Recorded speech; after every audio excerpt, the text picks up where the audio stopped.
It's time to find out who these Bengals are this year, and this game against the Detroit Lions here at Paycor Stadium very much feels like the litmus test to find out what this team is and what they can be. They returned home after 2 weeks on the road and 2 games that this team did not look good. They have a lot of questions to be answered today against a team that is playing really well right now, and that's Detroit. They're riding a 3-game winning streak in which their offense is scoring an average of 40 points or more in those last 3 wins. Cincinnati's defense is going to have their hands full against this Lions offense that can do pretty much anything.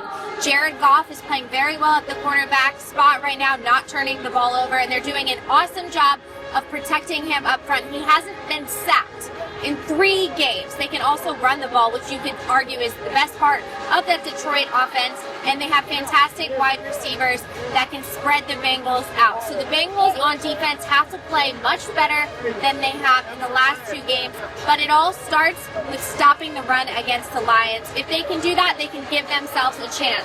But as we've learned in these last 2 weeks, for the Bengals to win this game, it's going to be about what they do on offense. They have scored 13 points in the last 2 games, and it's just not good enough. All week, Zach Taylor pointed the finger at himself, saying we have to play better on offense as a whole. He didn't want to put too much blame on Jake Browning, but Jake Browning has to play well against this Detroit defense, which the Bengals have some favorable matchups at the wide receiver spot. Detroit's weakness on defense is their secondary play. So Jake Browning really needs to get into a rhythm on offense early and get the ball into Jamar Chase and T. Higgins' hands.